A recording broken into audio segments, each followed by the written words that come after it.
Hello, नमस्कार, आदाब, सत श्री अकाल और अस्सलाम वालेकुम। मैं हूं मोहम्मद अहमद काज़मी, लेकर आया हूं आपका पसंदीदा कार्यक्रम नज़र दुनिया पर।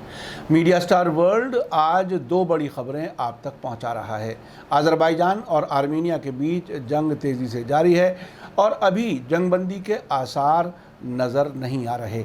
आर्मीनिया और नागोर्नो काराबाख में मौजूदा सो कॉल्ड रिपब्लिक ऑफ आर्त्सख की सरकार की तरफ से कहा गया है कि अब तक अज़रबैजान के 3000 से ज़्यादा फ़ौजी मारे जा चुके हैं। साथ ही आर्मीनिया के डिफेंस मिनिस्ट्री के स्पोक्सपर्सन ने भी इस खबर को कंफर्म किया है। उधर अज़रबैजान ने कहा है कि आर्मीनिया ने तारतार ज़िले में हमले बढ़ा दिए हैं, लेकिन साथ ही उसने आर्मीनिया के ज़रिए अपने हेलीकॉप्टर और ड्रोन को मार गिराए जाने की दावे को गलत बताया है। साथ ही दूसरी खबर यह है कि यूरोप के 3 अहम तरीन मुल्कों में से एक फ्रांस के प्रेसिडेंट इमैनुअल मैक्रों ने इस्लाम मज़हब के बारे में विवादित यानी कंट्रोवर्शियल बयान दिया है और कहा है कि इस्लाम दुनिया भर में क्राइसिस में है। आपको साथ ही बता दूं कि पिछले कुछ बरसों में ऐसी कई रिपोर्टें आ चुकी हैं जिसमें कहा गया है कि यूरोप और अमेरिका में इस्लाम सबसे तेज़ी से फैलने वाला मज़हब है। आज का एपिसोड काफ़ी अहम और इन्फॉर्मेशन से भरपूर है, आखिर तक ज़रूर देखें। ख़बर में आगे बढ़ने से पहले आपसे गुजारिश है कि अगर आप YouTube पर देख रहे हैं तो सब्सक्राइब कर लें और घंटी दबाना ना भूलें, और अगर Facebook पर देख रहे हैं तो हमारा पेज फॉलो कर लें और लाइक ज़रूर करें ताकि आपको हमारी हर एक वीडियो की खबर सही वक्त पर मिल सके। और अगर आपको हमारी खबर सच्ची और अच्छी लगे तो अपने व्हाट्सएप ग्रुप, फेसबुक, इंस्टाग्राम और ट्विटर अकाउंट पर ज़रूर शेयर करें ताकि मीडिया स्टार वर्ल्ड की खबरें दुनिया भर तक पहुँच सकें। साथ ही आपको ये भी बताना ज़रूरी है कि कल संडे सुबह आपके रूबरू कार्यक्रम में अयोध्या में 1992 में बाबरी मस्जिद को गिराए जाने पर लखनऊ की सीबीआई अदालत के हालिया फैसले के मुख्तलिफ पहलुओं पर senior journalist M Wadood Sajid के साथ ख़ास इंटरव्यू पेश किया जाएगा। उनके इस प्रोग्राम में आम तौर से अदालतों से मुताल्लिक़ ख़बरों पर बात की जाती है। उन्होंने बताया है कि मुल्क में अंग्रेज़ों की हुकूमत के दौरान शुरू हुई अयोध्या साजिश का अंत किस तरह से हुआ है और कानून का किस तरह से गलत इस्तेमाल किया गया है। इसलिए आप कल सुबह 9 बजे इस एपिसोड को देखना ना भूलें। आज की बड़ी खबर है कि तकरीबन एक हफ्ते से अज़रबैजान और आर्मीनिया के बीच नागोर्नो काराबाख पर जारी जंग में आर्मीनिया ने दावा किया है कि अब तक अज़रबैजान के 3000 से ज़्यादा फ़ौजी मारे जा चुके हैं।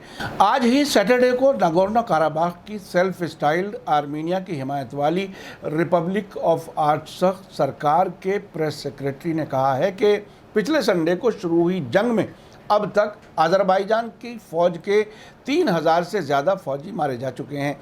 आर्मीनिया की डिफेंस मिनिस्ट्री के स्पोक्सपर्सन अर्सन होवनिसियन ने भी अपने फेसबुक पेज पर लिखा है कि खुफिया आंकड़ों से पता चलता है कि अज़रबैजान को अब तक 3000 से ज़्यादा फ़ौजियों का नुकसान हो चुका है। साथ ही ये भी बताया गया है कि अक्सर डेड बॉडीज़ दोनों मुल्कों के बीच न्यूट्रल इलाके में पड़ी हुई हैं और उन्हें वहां से हटाने के लिए कोई कार्रवाई नहीं की जा रही।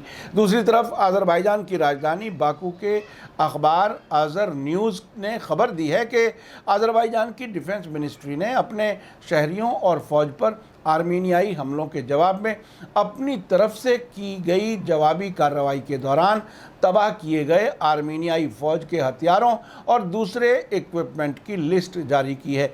अज़रबैजान ने दावा किया है कि 27 सितंबर से 2 अक्टूबर रात 8 बजे तक उसके ज़रिए तबाह किए गए आर्मीनियाई हथियारों में 230 टैंक और दूसरी बख्तरबंद गाड़ियाँ, 250 तोपखाने और motor rocket launch system, 38 air force के हथियार, 10 कमांड कंट्रोल और कमांड पर नज़र रखने वाली पोस्टें, 7 गोला बारूद की डिपो, 130 से ज़्यादा गाड़ियाँ और एक S-300 anti aircraft missile system शामिल हैं।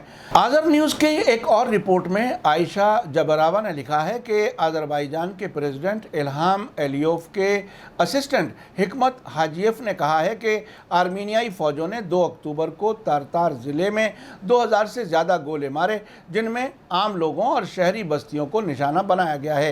हाजीएफ ने कहा कि अज़रबैजानी फ़ौज इसके ख़िलाफ़ मुनासिब कार्रवाई करेगी। उन्होंने इल्ज़ाम लगाया कि आर्मीनिया की ये हरकतें 1949 के जेनेवा कन्वेंशन के उसूलों समेत इंटरनेशनल इंसानी कानूनों की खुली खिलाफ वर्जी करती है, जो कि एक जंगी अपराध है। ख़बर में आगे बताया गया है कि शमकीर, तातार, बर्दा और अगदम इलाक़ों में अज़रबैजान के गांवों में 2 अक्टूबर को आर्मीनियाई फ़ौज ने शदीद हमले किए हैं। आज़र न्यूज़ ने आगे लिखा है कि 27 सितंबर को संपर्क की रेखा यानी जो कंट्रोल लाइन है उस वक्त झड़पें हुई जब आर्मीनियाई फ़ौज ने अज़रबैजान के शहरी इलाकों और फ़ौजी चौकियों पर हमला किया।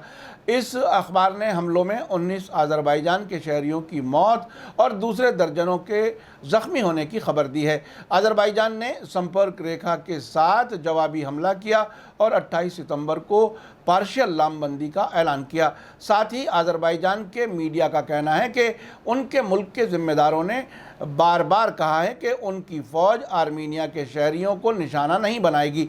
अज़रबैजान की तरफ से आर्मीनिया के उस दावे को गलत बताया गया है जिसमें उसने अज़रबैजान के हेलीकॉप्टर और ड्रोन गिराने के बारे में कहा था। आपको बताता चलूँ कि पहाड़ी इलाकों से घिरा हुआ नागोर्नो काराबाख 4400 स्क्वायर किलोमीटर में फैला इलाका है, जहां आर्मीनियाई, ईसाई और मुस्लिम तुर्क रहते हैं। सोवियत संघ के वजूद के दौरान ये अज़रबैजान के अंदर ही एक ऑटोनोमस इलाका था। इंटरनेशनल लेवल पर इसे अज़रबैजान के हिस्से के तौर पर ही जाना जाता है, लेकिन यहाँ ज़्यादातर आबादी आर्मीनियाई है। 1980 की दहाई के आखिर में शुरू होकर 1990 की दहाई तक चली जंग के दौरान 30,000 से ज़्यादा लोग मारे गए थे और 10 लाख से ज़्यादा लोग यहाँ से माइग्रेट कर गए थे। उस दौरान अलगाववादी ताकतों ने नागोर्नो काराबाख के कुछ इलाकों पर कब्जा जमा लिया। हालांकि 1994 में हुई जंगबंदी के बाद भी यहाँ टकराव जारी है। ज़्यादातर पहाड़ी इलाके से घिरा नागोर्नो काराबाख आर्मीनिया के बॉर्डर के करीब 50 किलोमीटर दूर है। आइए अब चलते हैं फ्रांस के प्रेसिडेंट इमैनुअल मैक्रों के उस विवादित बयान की तरफ जिसमें उन्होंने इस्लाम को एक ऐसा मज़हब जो पूरी दुनिया में संकट में है कहा है।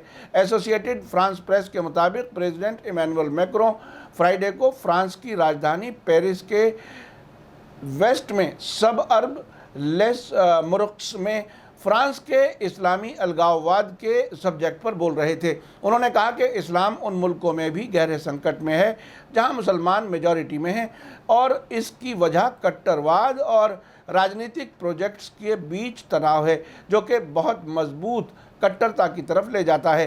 फ्रांस के प्रेसिडेंट ने कहा कि फ्रांस में नेशनल वैल्यूज़ के बाहर कट्टरपंथी मुसलमानों का एक समानांतर समाज यानी पैरेलल सोसाइटी है जिससे उनके मुताबिक अलगाववाद है जो मुल्क भर के कुछ हिस्सों में पनपता है। वहाँ मुस्लिम अपनी कट्टरपंथी नज़रिए के साथ रहते हैं। इन इलाकों में मज़हब लोकल आबादी को कंट्रोल करता है, लेकिन साथ ही मैक्रोन ने कहा कि इस सो कॉल्ड अलगाववाद के लिए सभी को जिम्मेदार ठहराया जा सकता है। इमैनुअल मैक्रों ने कहा कि हमने खुद अपने मोहल्लों में अलगाववाद पनपाया है। एक समुदाय के एक जगह रहने की आदत को हमारे मुल्क ने शुरू में ही दुनिया में सबसे अच्छे इरादे के साथ आगे बढ़ाया था। उन्होंने कहा कि सभी कम्युनिटीज़ अपने मूल देशों की बुनियाद पर अलग अलग इलाकों में बसी हैं जिससे एजुकेशन और माली मुश्किलात भी पैदा हुई हैं। मैक्रों ने आगे कहा कि जहां भी फ्रांसीसी धर्मनिरपेक्ष समाज यानी सेकुलर सोसाइटी नाकाम हुई है वहाँ मुस्लिम जवान और कट्टरपंथियों ने कदम रखा है। उन्होंने कहा कि सरकार दिसंबर में धर्मनिरपेक्षता को मजबूत करने और जमहूरी उसूलों को मजबूत करने के लिए कानून बनाएगी। उन्होंने धर्मनिरपेक्षता यानी सेकुलरिज्म को फ्रांस को एकजुट करने की मजबूत वजह बताया और कहा कि हम उन कट्टरपंथियों के जाल में ना पड़ें जो सभी मुसलमानों को बदनाम करने का मकसद रखते हैं। मैक्रों ने इस मौके पर जवान लोगों में सेकुलरिज्म के उसूलों को बढ़ावा देने में स्कूलों की अहमियत को दोहराया और कहा कि सरकार को उन्हें पढ़ाने के लिए निजी स्कूलों की ज़रूरत होगी। अब से कुछ बरस पहले ऐसी रिपोर्ट आ चुकी है कि दुनिया भर में ख़ास तौर से यूरोप और अमेरिका में इस्लाम मज़हब सबसे तेज़ी से फैलने वाला मज़हब है। हाल के बरसों में अमेरिका के प्यू रिसर्च सेंटर ने बताया था कि लगातार हो रहे माइग्रेशन और बच्चों की तुलनात्मक मुसलमानों में ज़्यादा तादाद की वजह से पश्चिमी मुल्कों में मुसलमानों की आबादी तेज़ी से बढ़ने की आशंका है। आज के एपिसोड के ज़रिए हमने आपको दो अहम खबरें पहुंचाई। मीडिया स्टार वर्ल्ड की कोशिश है कि सभी अहम खबरें आप तक पहुंचाई जा सकें। आर्मीनिया और अज़रबैजान की जंग काफ़ी अहम है और फ्रांस के प्रेसिडेंट का बयान भी काफ़ी अहम है। इन सभी वाक़यात से यही बात साफ़ है कि इस वक्त दुनिया के बहुत से मुल्कों में हालात तेज़ी से बदल रहे हैं। एक तरफ मुसलमानों की तादाद तेज़ी से बढ़ रही है, जबकि दूसरी तरफ मुसलमानों से नफ़रत भी एक बड़ा कारोबार का हिस्सा बन गया है। इसी के साथ मुझे दीजिए इजाज़त। आज का एपिसोड कैसा लगा कमेंट्स में ज़रूर लिखें। शुक्रिया, थैंक यू, धन्यवाद। जय भारत, जय हिंद।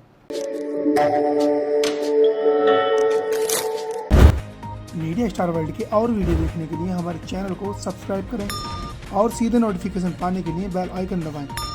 और अगर हमारी खबर सच्ची और अच्छी लगे तो अपने व्हाट्सएप, इंस्टाग्राम, फेसबुक और ट्विटर अकाउंट पर ज़रूर शेयर करें।